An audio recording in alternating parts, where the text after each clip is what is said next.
He has a 1-1 count. That one's struck high. Left side. That one's going. That's out of here off the ropes. You have to be kidding me.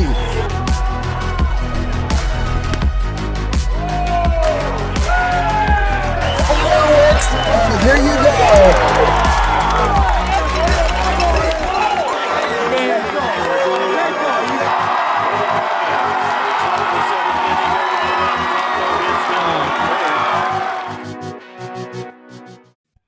All right, ladies and gentlemen, welcome one and welcome all inside High and Tight, the flagship show, part of the IA Baseball Network. As always, thank you for tuning in to the show that's all about baseball from the high school level to the professional ranks.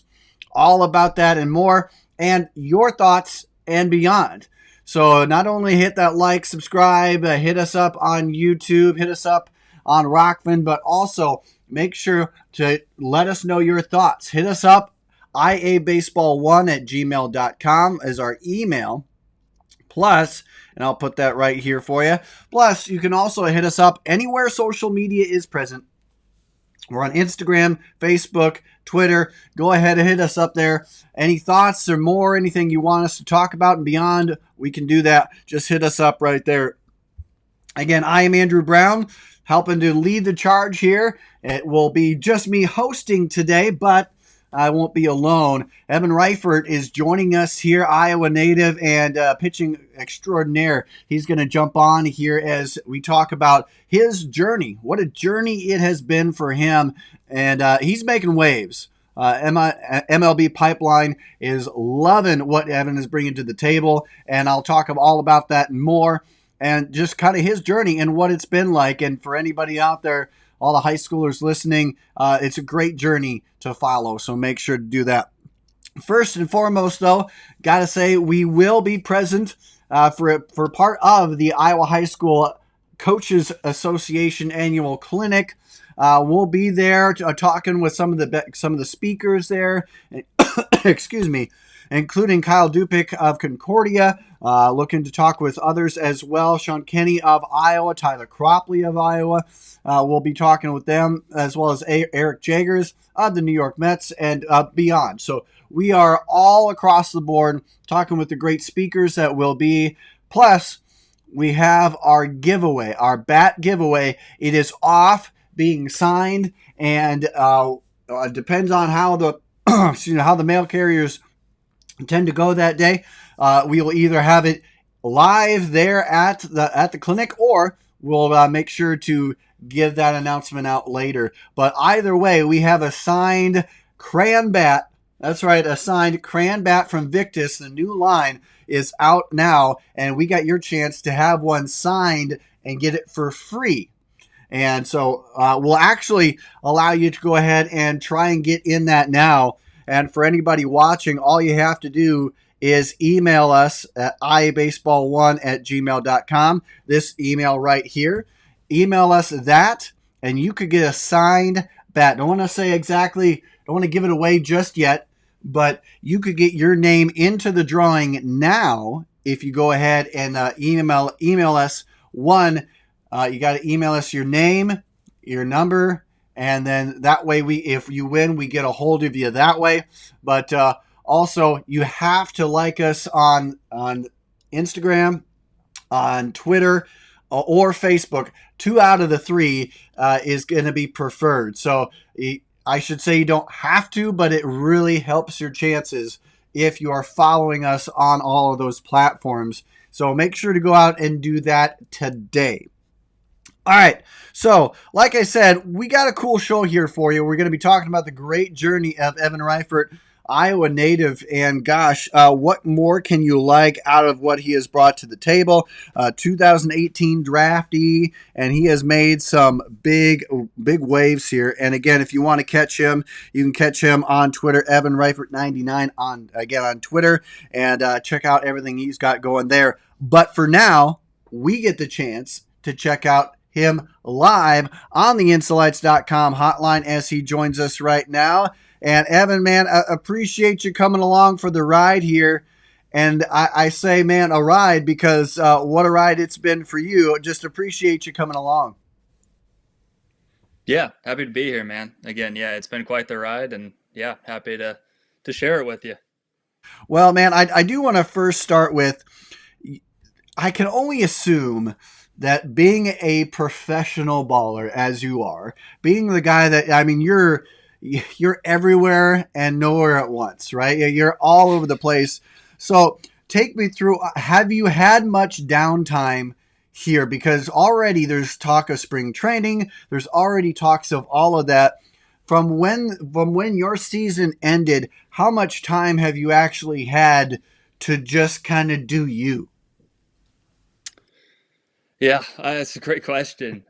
Again, I finished the year in Double A this year. Uh-huh. Kind of end of the season there was about late September because we played into the championship there. Oh, So yeah, I've kind of that's been my downtime now, and then uh, yeah, really taking about a couple weeks off after the season. Not doing any like training stuff like that. Really just mm-hmm. kind of letting the body decompress and stuff, and Yep. just again, golfing or fishing, doing something around here in Iowa, and enjoying the weather while we had it. Yeah. Those were the big ones. But yeah, it was really there's really about probably a month of the off season that it's like you really kind of just hang out and you chill and then yeah after that then you're getting back to work and you know Yeah. getting things going.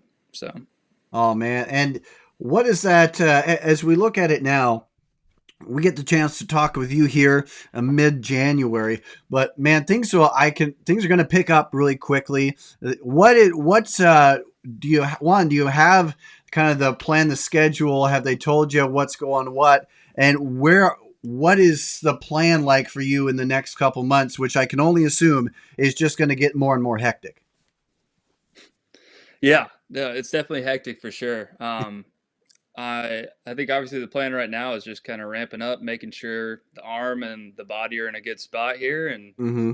um, and yeah, kind of we've got a report date here in February. It's kind of early middle of February, February 12th to be exact, is our Yeah. report date for pitchers catchers. And Yeah. yeah, again, really, it's getting the ball rolling here with the Nationals. And again, the plan now is to make the big league roster out of spring training here, and Yeah. we'll hit the season. And like you said, kind of embrace the chaos there a little bit. So Well, and certainly you've done a great job of that.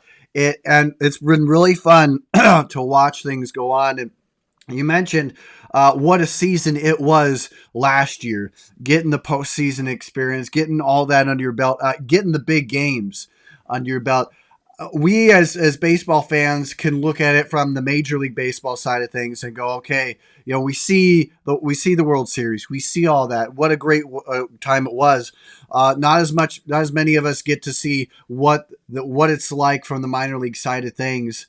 And boy, what a run you guys had! I mean, truly, it was fun to watch the entire team. I became a pseudo fan of the organization just because of watching you guys go through it again in the Double A ranks. But what was that like? And take us through just that experience, because it's not the same as what say a 10-year-old might watch MLB postseason for. It's a little bit of a different ballgame.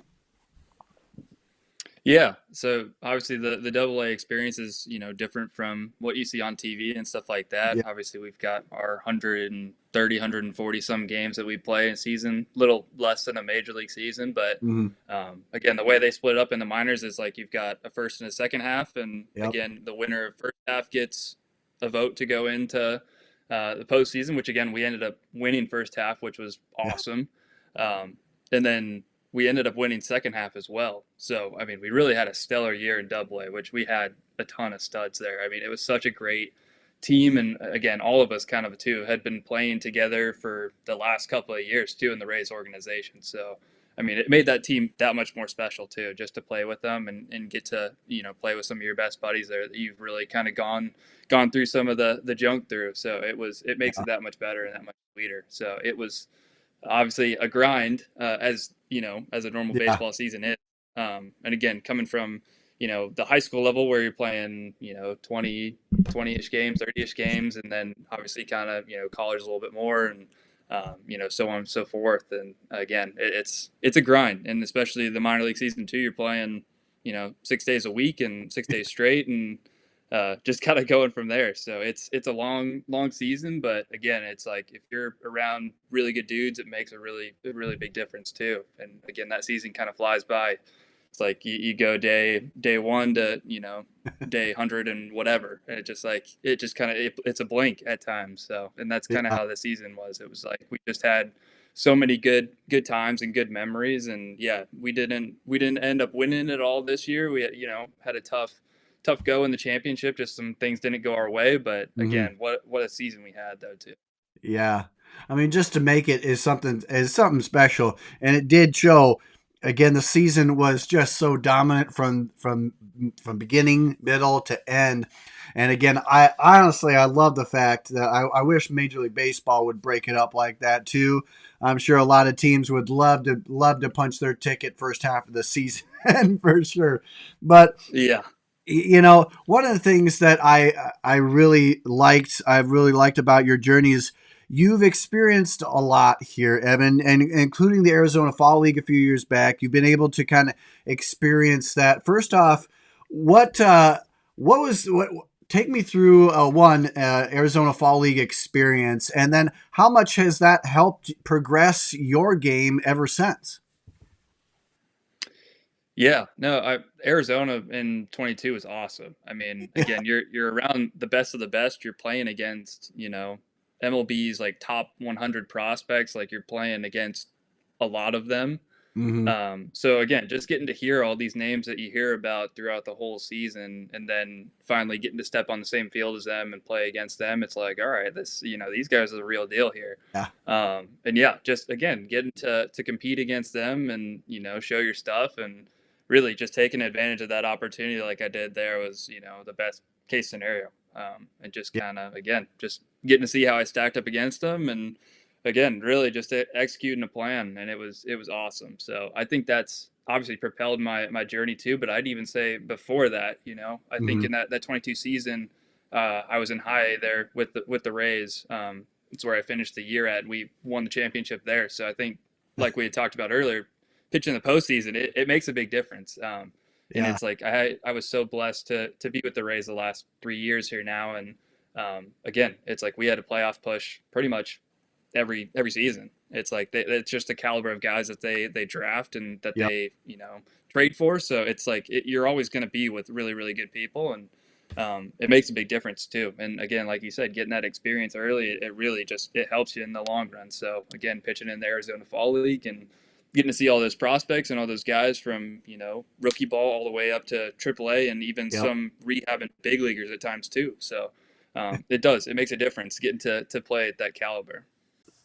Hey guys, when it comes to everything premium baseball and softball products and services, you need a team that can go to work for you to be that ace on the mound. And when that team is Victory Mounds. Check them out as they utilize vast game and industry expertise selling portable pitching mounds, field equipment, and field products trusted to use with both coaches and players alike. Victory Mounds also has their field consulting services, which can help with the playability of your field. Craig Allison is a journeyman, and he has been in this industry for many years and has the expertise to help you get the job done. Plus, he's the national sales executive. Mike Donahoe, who is in charge of field equipment and products, will make sure it is nothing short of premium quality. Oh, by the way, if you go ahead and mention that you heard them on this broadcast, you could earn a free assessment of the playability of your field. That's right, free assessment if you mention that you heard them on our broadcast. So go ahead and check them out when it comes to your ace on premium baseball and softball products and services as Victory Mounds. And we'll, of course, talk more about the Rays organization here. Again, Evan Reifert, now with the Washington Nationals organization off the Rule 5 draft. They got a steal for sure. But Evan, as I continue to talk, man, it really is all the intricacies of things are just fascinating. But I wanted to I also want to simplify it a little bit here. When you talk about all the guys that you've seen, Uh, uh, talk to me. I know this is the loaded question of all loaded questions, but who are some of the really some most memorable guys that you have been around? Whether it has been rehab guys or even guys coming up, because truly wherever you went, there were top prospects. You being one of them, all around. Talk to us about some of the really cool guys that you have met throughout the time or got the experience to meet, and what that was like for you. Yeah, I was gonna say, where do I even begin with that? There's again being with the Rays the last few years, especially. It's like just the encounter of just top 100 prospects, Uh huh. big leaguers in rehab and stuff like that. Getting to go to big league camp and Yeah. in 23, there's so many people, and to draw names from all of those, like I would say, drawing back from this last year here, getting to pitch with Brendan McKay when he's kind of Oh. going up. So that was a big one. And again, he was quiet and reserved at first, and I had rehabbed with him in 23 when I was dealing with some shoulder issues. Uh huh. Um, I didn't talk to him much then, but then we were actually roommates in Oh. Double A when we were on the road together. So I got to get a little bit closer to him there, and then again, as all the as we got on a roll, he was really starting to open up to all the boys, and just kind of again giving us the ins and outs of what it was like pitching in the big leagues, kind of giving us some tidbits here and there, and again just kind of he led a lot of our pitcher discussions that we had. Like we had our pitching coach there who would kind of start it off, and then McKay would come in too and just kind of be like, hey, like yeah, this is what we see at the big league level, and this is what I've seen rehabbing. And obviously, you get to watch Mm-hmm. and talk to all the big leaguers up there with the Rays organization. He understood a lot of things, so that was he's definitely been a big one. That was been more recently. Uh. Um, Yeah. but yeah, too, again, the Arizona Fall League too. There's so many to draw from there too. Just from guys that I played against there and got to learn from as well. It's just I think a lot of like batters and stuff too. Like you take a Mm-hmm. lot of notes from them as well, and what they're seeing, and Yeah. what they're looking for. It's like you can take a lot from them. I think a guy that played with Matt Mervis was a big one as well. Just Yeah. kind of his approach at the plate, and stuff like that. So he's great. I know he just got traded to the Marlins this offseason here. He's been with the Yeah. Cubs the last few now, and yeah, got traded. So he's in a great spot there now. So Yeah, I mean, you're right. Got a great guy there for sure. But one of the things that, again, ladies and gentlemen, as we talk with Evan Reifert, now with the Washington Nationals organization, ended off a double A last year with the Rays. And, Evan, it's really every organization to me is just a little bit different. Obviously, some a lot different than others. But there are organizations over the years that to me have just been an enigma in a sense. Like for example, the Dodgers have all the money in the world, yet they employ some of the smartest people, and it's not necessarily money driven, but they do a lot of great things. And I've gotten the chance to talk with several individuals who have worked within the Rays organization, and to me, it's just going. They're almost the opposite of that. They have found a way to be more of a small market team, yet still be productive. I mean, this past season obviously wasn't what we've seen out of them in recent years, but the organization, top to bottom, from MLB ranks all the way to single A, there's always been a hey, the Rays are starting to become or are now becoming the cream of the crop when it comes to all of this. Uh, Again, just take me through a little bit what the feeling was like for you, because again, you have been in championships multiple times. You've seen that come through that. What was the feeling like for you to come into that organization almost not having any question marks about the success there? I mean, it just seemed like you were already in an organization that was, hey, let's plug you in, get you successful. yeah, no, it was like you said, it was pretty easy getting plugged into the Rays. Obviously once I kind of got my feet wet there, and got used to the staff I was working with and understanding that, it's like they made it a breeze there. I feel like those 3 years I had with them were gone too quick, really. And like you said, get play in those caliber games. It's like they make a difference. Hmm. And yeah, again, just with the way that they draft and the way they trade, like they're always going to be a great team, and I think they do a great job of that. Yeah. So again, I've met some of the best players really just Yeah. in the Rays organization, and it's like it's truly outstanding how many levels, like you said, it's like you could go rookie ball to the big leagues. It's like they're dominant for a reason. It's just Yeah. like just how they started from kind of the ground up, and again, it's just the philosophies that they have, and just getting to know them, and kind of again now just putting them in my everyday life here now too, and wherever I go now with now with the Nationals, it's like I plan to keep building off of that. So Yeah. Well, heck, and again, this has been from the organization standpoint to the individual players. Obviously, you are a big part of that good crop of guys that they so wisely chose. And I also wanted to before we get into the national side of things, talk about it.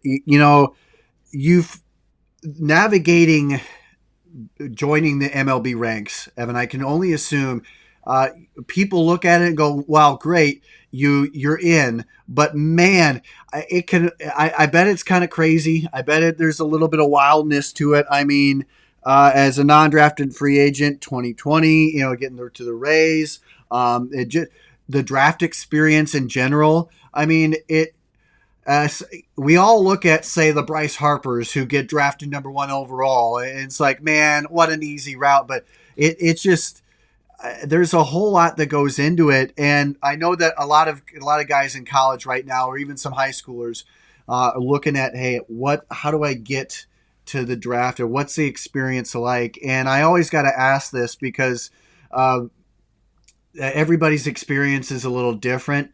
But talk to us about your draft experience. I guess what was that like just to get into the major league ranks? And because one, again, not an easy thing to do, but there's a whole lot behind the scenes that we just don't know.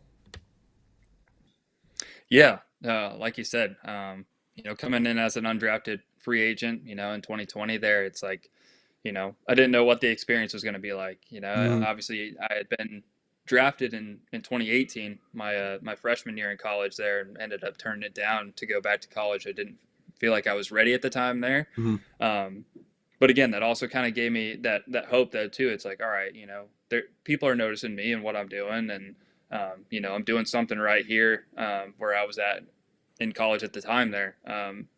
So I knew something was there. And then obviously, yeah, with COVID and all that, little funky going through the draft process there. Um, and again, really, it came down to the part where it's like, I felt like it was my time. The situation was right to really. I got to sign with the Brewers, who at the time that was, the best fit for me. And again had a great year in 21 with them, and again led to getting traded to the Rays there. So yeah, there's just a lot that's gone on through it, and again, I think my college experience was a big piece of it, and a stepping stone. I didn't do stellar in college. Like I had my good games and my good moments there, but obviously I uh-huh, went through a lot of junk though as well, where it's like things were not going super well, and yep, I went through the ups and downs of baseball as it is. yep, And like I said too, I came out of it. I was working really hard with the Brewers, and got things going. Had a great season.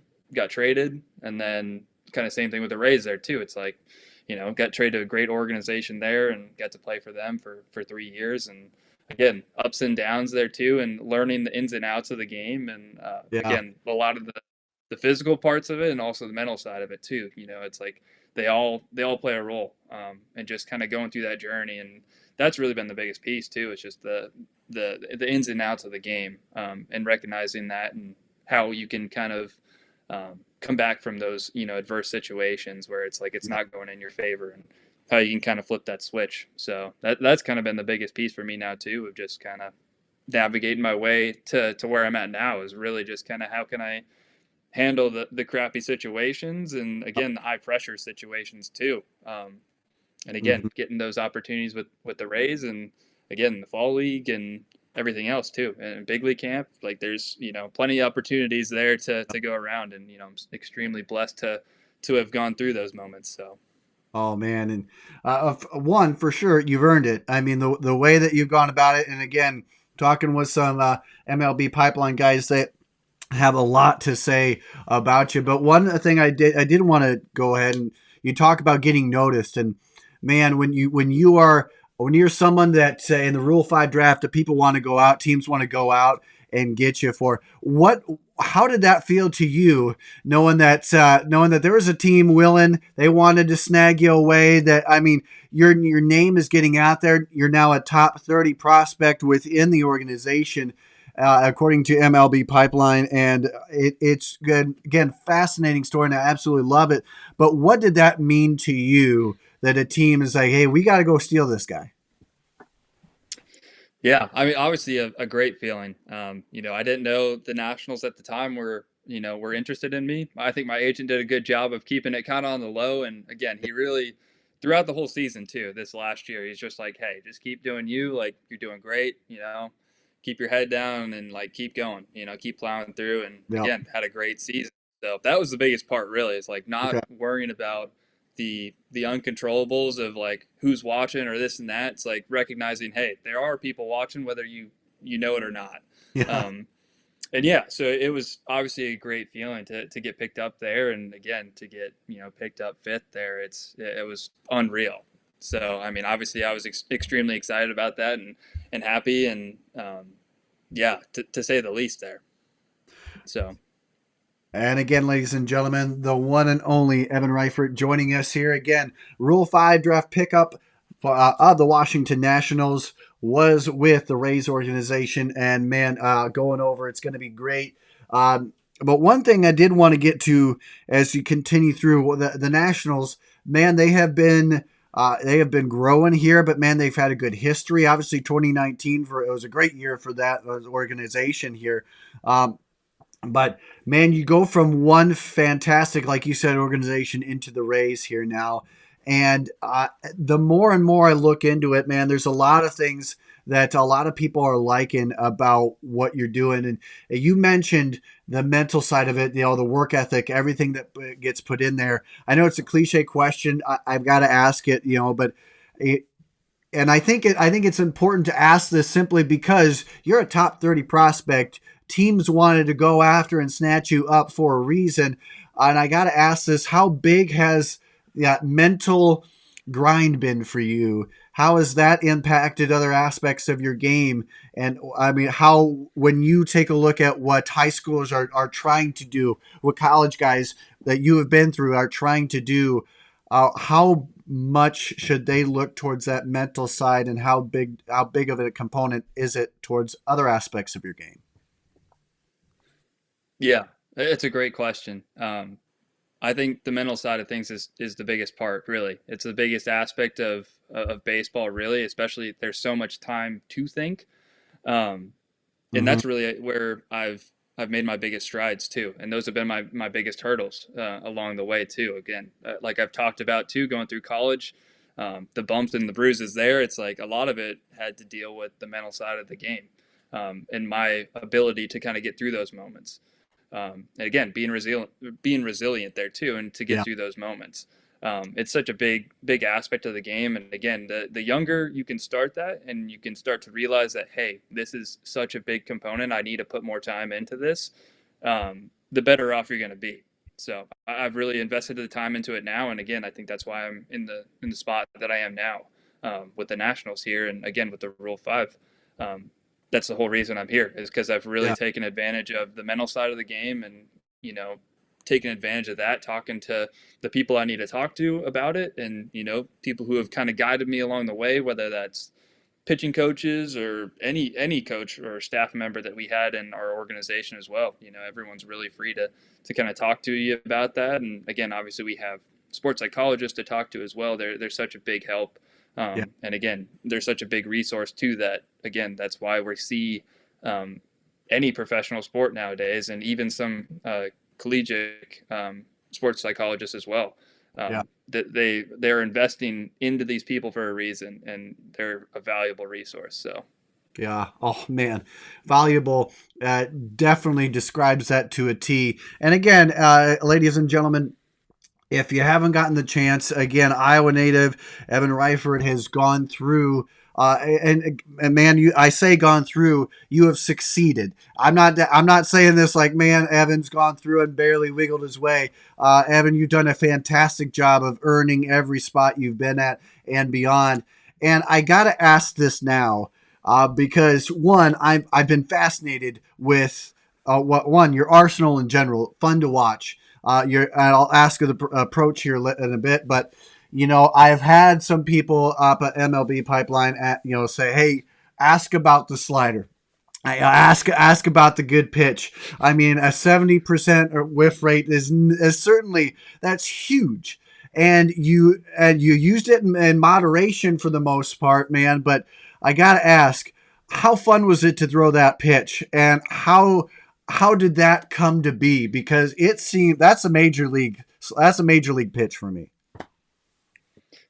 Yeah, no, it's a good pitch. Obviously, yeah, it's come a long ways, and again, I knew it was good in college and even growing up too. I learned it at a fairly young age. I don't remember the age exactly, but Yep. again, I mean, really started to kind of hone in on that slider, especially in high school. I made it my primary off speed that I was focusing on and making sure that I was landing it in the zone, and then also, yeah, expanding with it. Just because I knew the movement on it was different than any other breaking balls I had seen. Again, and that's just from my pitching perspective. Obviously, the hitters kind of have a different perspective than I do with it, so it's always good too to again throwing against several batters, whether it's teammates or whoever else, and just kind of asking, it's like, oh hey, what'd you see on that one? They're like, dude, it just looks fastball the whole way, and then it just isn't there.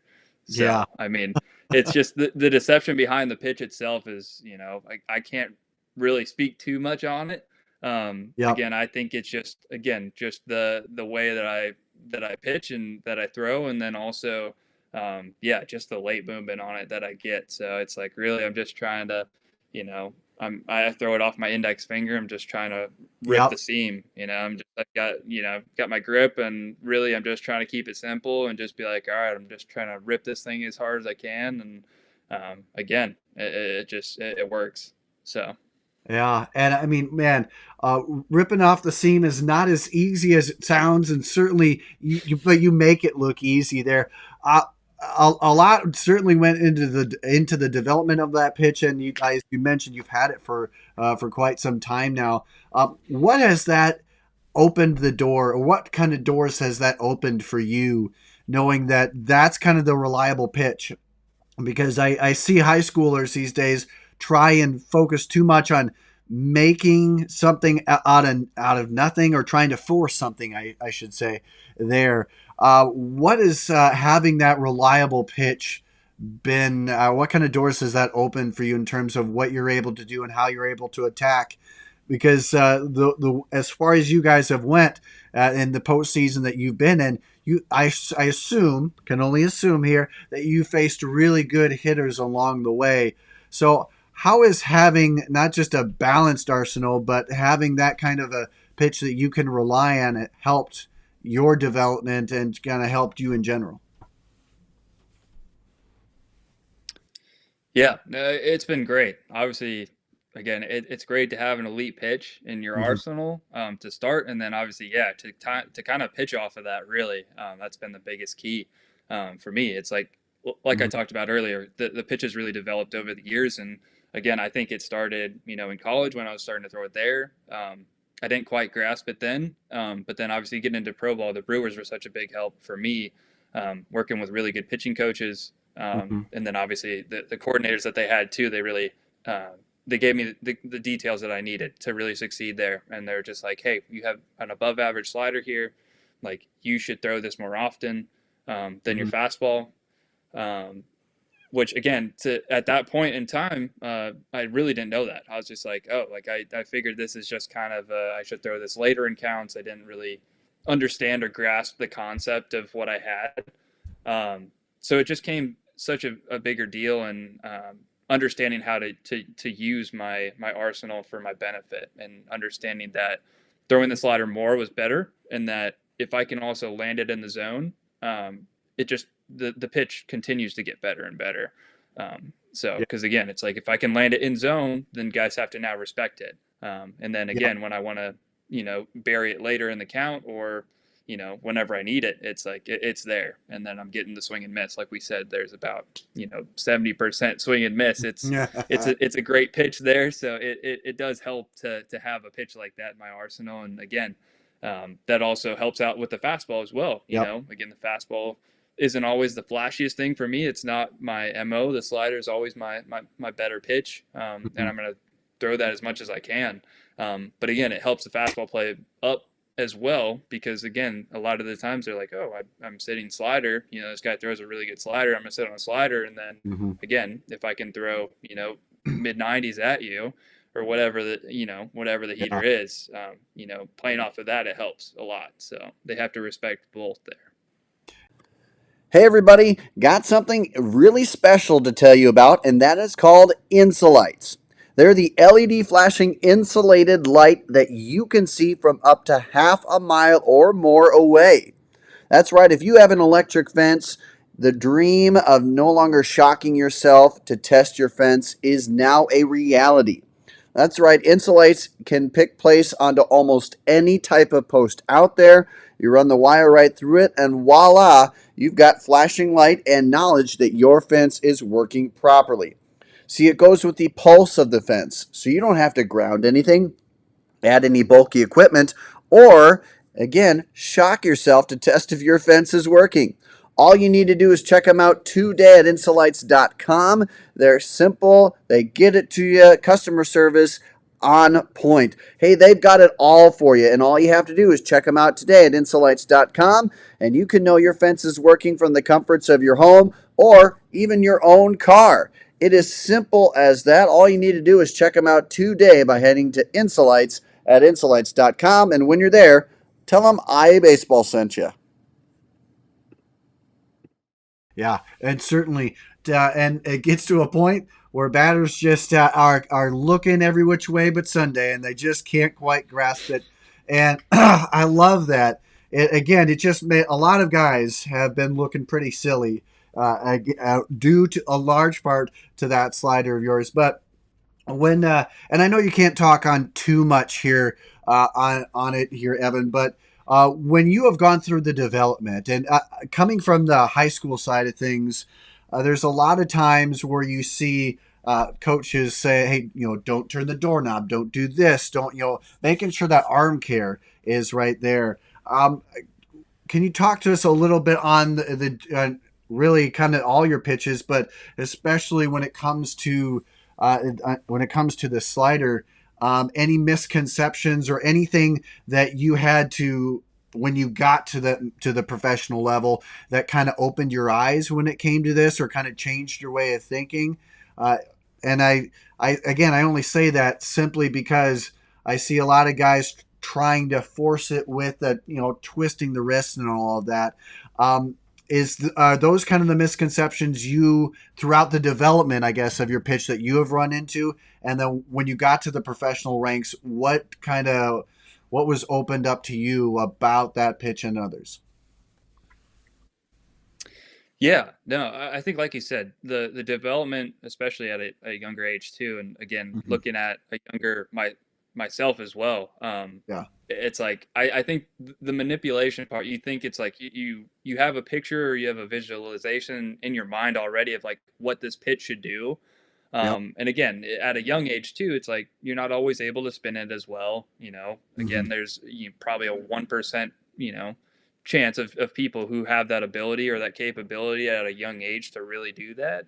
Yep. So I think, yeah, I think kids try and overdo it, like you said, and they're Yep. they're doing all these things with their wrists. They're doing all these things, and next thing you know, their arms hurting them just because their body's not supposed to do that, or it doesn't feel great to do that.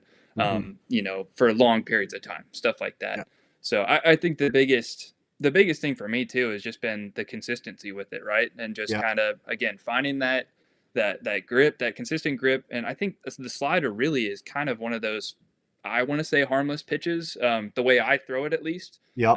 Because again, I think it's one of those pitches that even a coach in high school had taught me. Again, he's like with the slider, it's like, hey, you want to think fastball the whole time, and then the last second you really just kind of want to rip it off, right? Yeah. Like you're trying to make it move at the last second, but you're thinking fastball really the whole time, and then again doing very minimal minimal twisting, turning with your wrist, anything like that. It's like I'm just trying to rip that seam. I've got my grip.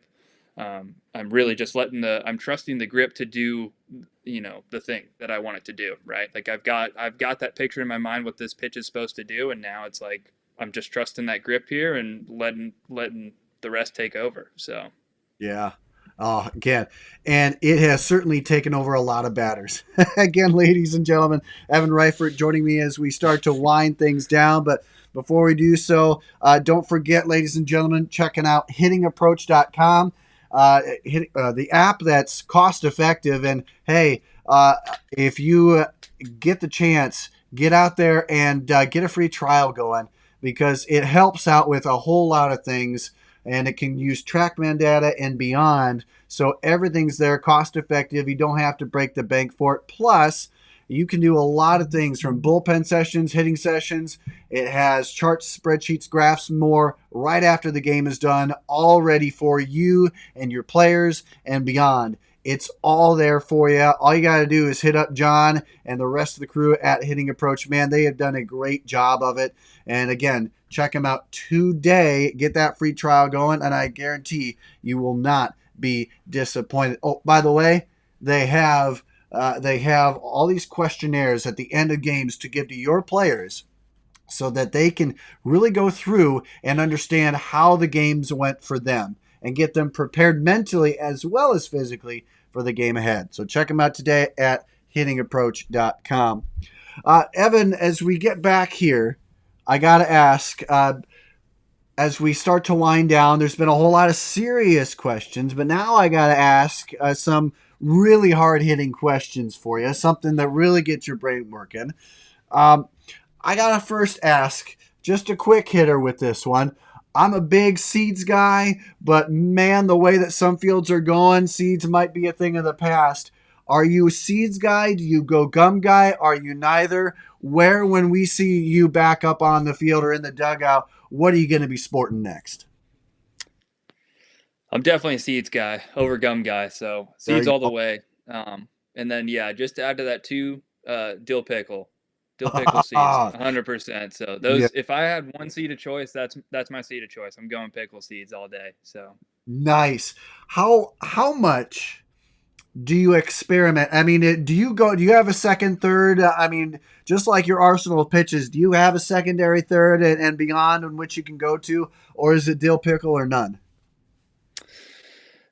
I'm pretty open to my whatever's available. Again, like we eat an ungodly amount of seeds all season, so it's like it's ridiculous how many seeds we go through in a season. So it's like honestly, whatever we have available. Like I Yeah. mean, we've had some really interesting flavors too. Like we've had like I want to say like cinnamon toast crunch like Whoa. type seeds that they're pretty good, and I'm just like these are different, but they're not bad. And yeah, Wow. we've had like jalapeno ranch. Like there's been a lot of seeds that I've gone through in the last like few seasons here in pro ball, and Yeah. it's been good. But again, it's like, yeah, I'd definitely go, pickle and like barbecue seeds probably are like my one and two.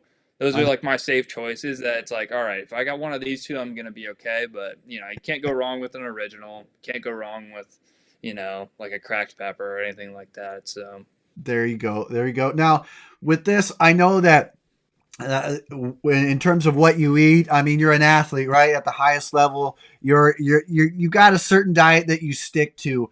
But even if you go back to maybe the college days or the high school days, what's talking about food here? What's some of the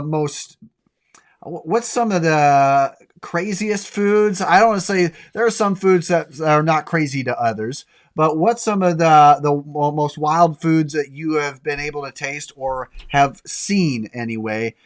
I say that knowing that one day I'm going to go to Safeco and I'm gonna get cricket on a stick. So I'm just trying to, get somebody to help say, yeah, I've eaten such and such on a stick. But what's the wildest or craziest thing you've seen or have eaten yourself? Yeah, I mean, honestly, going back to this last year, I didn't know about barbecue nachos. Those were like something, yeah. So like it would be like pulled pork or like Oh, brisket, and then like nacho cheese and like barbecue sauce on them, jalapenos and stuff like that. Um, I didn't know that that was a combo until we had it like catered last year. There was like a food truck that we would have that would like serve this stuff for us at the end of the games and stuff, and it was phenomenal. It was so good. I'm like, wow, I enjoy barbecue, I enjoy nachos, and throwing them together. I would have never guessed, but it was really good, and that was that's probably one of the strangest foods I think I've seen.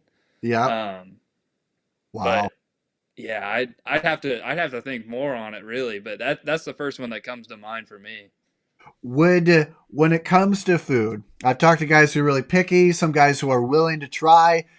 Again, curiosity is gonna kill the cat for me. I'm gonna go to Seattle. I'm gonna try fried cricket on a stick. I don't know what it is. There's a bug in there, Evan, and I'm gonna try it. Would you go as far as doing that too, or are you kind of more of a, hey, I only know what I got to know what it is first? Yeah, well, again, going to your skill there, I'm definitely not on the picky side. I enjoy Uh, food. I enjoy eating a lot of varieties of food, and I'm willing to try a lot. I don't know if I'd go as far as eating cricket, but um, that's where I might draw the line there. But yeah, yeah. almost anything else though. I'm down to try. I enjoy trying new foods and new types of foods or styles of food, whatever. I enjoy Yeah. it. So Perfect. And then beyond the food conversation here, as you get to a point, you've seen a lot of different stadiums, you've been to a lot of different places. What's the all-time right now? I know it could change based on where you go here this season and beyond. But what's been the best place, the best venue, hands down venue in terms of the view, the outlook, batter's eye, all of that. What's been the best venue you've played in so far? that is tough. Um, that's really tough. I can already think of like a couple that come to mind. Yeah. Um, it's so tough to choose like What's your one top single five? one though. Top five. I would definitely say. All right. First of all, I would say the River Bandits, the Quad Yeah. Cities. When I played there with the Brewers, it was that was such a like a surreal park to me because it's like I'd gone to so many games there growing up because it was just like Yeah. 30 minutes away from where I live at here in Iowa. So I'm like, oh man, like going to River Bandits games, my whole life, and then now I'm like playing in that stadium, and like I've got friends and family there. It's like getting to like actually be on the field there too. It was just like, wow, this is unreal. So I Yeah. mean, obviously you got the Ferris wheel in left field, and then you got the bridge in right. You got the Yeah. river just beyond it too. So I was like, oh, this is awesome. And like even where um, the hotel they stayed us in there too. It's like it was just down the street, so like you could walk to the stadium every day too, and you walk right along the river there. I loved that one. That was definitely a top five for me. Yeah. Um, Man, I would say the other one that I just pitched at this year was Uh, Rickwood. That was a okay. really cool experience there too, because we got to pitch for the Negro League game. It was us in Yeah. Birmingham, so that was a super cool experience there, and that was kind of unreal too, just with the history that's there, Yeah. and just getting to pitch there, and I did get to pitch, so that was another big plus there too, just kind of getting to be out there and realizing just kind of the magnitude of the game itself. So it was like, wow, this is really cool. Oh, So that was definitely one. Um, I'll try and think of one more too while I'm here. it's the most loaded question I think I've asked you all day. Yeah, this is definitely the biggest one. Yeah, I was gonna say food is definitely up my alley. So that one I could rattle off some answers there pretty quick. But um, yeah, man, stadiums is tough. Um, Man, has there Honestly, ever been? another I would say another stadium though too. I wouldn't say it was one of my favorites, but Yeah. like it's a little goofy though too, and I think I could group it in this one. Love that. Yes. It's the Yeah, it's the Asheville like Tourist, Oh their yeah. stadium. So it was like the oldest stadium in like the minor leagues, I think, and maybe even in the major leagues too. Like it was such an old stadium, and just the layout of it all was so crazy. Like it had such a huge like steep like berm Oh. in the outfield. So like Oh or yeah. like beyond the fence, right? Like yeah, it had a huge tall fence because the field wasn't very big. So it was probably like not even I don't think it was even 380 to dead center. So it's like it was not even 380 to dead center. I think the corners were maybe not even 300. So the fences were high, and then yeah, we had this giant berm with all this like foliage in the outfield too, like in the beyond the outfield wall, and they had goats during like the Oh, pregame warmups, and they'd have goats eating the foliage out there. So it was just like, wow, what in the world are we playing at? Like it was so crazy. But also that stadium, like it was small and like the capacity wasn't that big. It probably held about 6,000 people. They yeah. filled out the stadium. Like it sounded like a great stadium when you were there. Like the Wow. crowds were great. It's like, wow, this is crazy. This is crazy for what it is. So Oh man, from again, goats to a great stadium. I love that. Um, and to see that's why I love. That's another reason to love watching minor league ball because of all of that and all the promotions, the different things that go on there. You know, gosh, I remember everything from Stephen King bobblehead day to and animals on the field. Evan, mhm. has what have you encountered when it comes to promotions? Because gosh, these my I think kudos to minor league baseball. They should get paid more than they do because of all just the weird stuff that ends up going on. What's been the weirdest that you have seen anyway, let alone experienced? Yeah, what did we do? We had I know this year in Montgomery we had a big like biscuit race. So they had like three Yeah. different biscuits that would race like, just as one of those like, Yep. they've got different, mascots or whatever that, race at certain games and you're like, "Oh, like this guy's going to win, this guy's going to win." Like they had like three different ones that they would do every time too. And it just like they had just, different funny names and like Yeah. they're different. I think one was like a bacon biscuit. One was like, um, what was it? Like a crispy chicken biscuit, and then one was just like an original like butter biscuit. And it was just Oh like, my oh my gosh. goodness.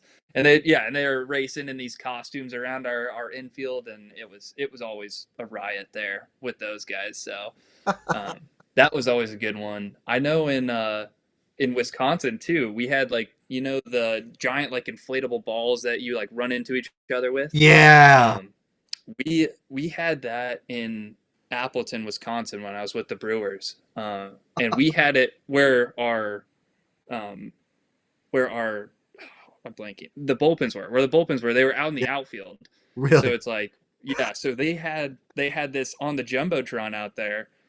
Of the people running into it, and we got front row like seats to it there because it happened right out there in center field. They have two people just ramming into it. I just remember all of us in the bullpen were just like, run harder, run faster, like just like egging them on too, and it was so incredible. That Oh, was probably one of the craziest like mid inning type of deals I thought I experienced there. Was just like was that in Wisconsin, so it was just like wow, this is awesome. I'm like if this is what minor league baseball is, or any type of major league baseball, I'm like this is awesome. yeah. So Count me in. Oh gosh. yeah, Now I'm gonna head to Wisconsin as if I didn't need another reason to. But yeah. man, I can't. And that you're right. Best seats in the house if it's right there. I mean, there you're getting free entertainment out of the whole deal, and you didn't know. I mean, that is fantastic. But one thing I've loved here, Evan, is man, I've loved the conversation here beyond it, and I've loved your journey and the fact that you know you're an Iowa guy that has loved baseball, grown up baseball, knows the game, and obviously is top 30 prospect and pretty dang good at it too. So I want to say thanks for taking the time, man.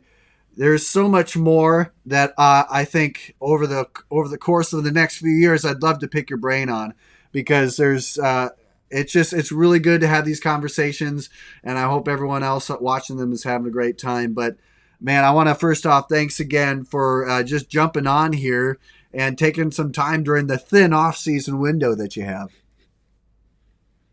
Yeah, it's no problem. Again, I'm super happy to come and explain the journey a little bit, and again, kind of get to have a little conversation here and there too. Because again, it's not all, it doesn't have to all be baseball and training for me. It's like, I can have some conversations here and there too. It's always, good to have that. It's always healthy to have that. So Yeah, that is absolutely sure. And hey, one thing as well. Good luck here as you go through. I will say I'm a Braves fan.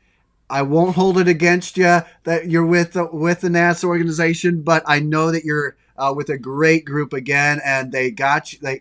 They just what a steal for them. But I want to say, yeah, as a Braves fan, I won't hold it to you, and as a Washington Nationals organization player, don't hold against me that I'm a Braves fan. We'll be all right there. yeah, that's fair. That's fair. There, we'll be all right. So I'll respect it. I'll respect it for now. So There you go. For now, we'll see how it goes in further. But Evan, thanks as always. Thanks again, man. What a great journey you have had. Everybody, make sure to check out what Evan's doing on social media as well on Twitter.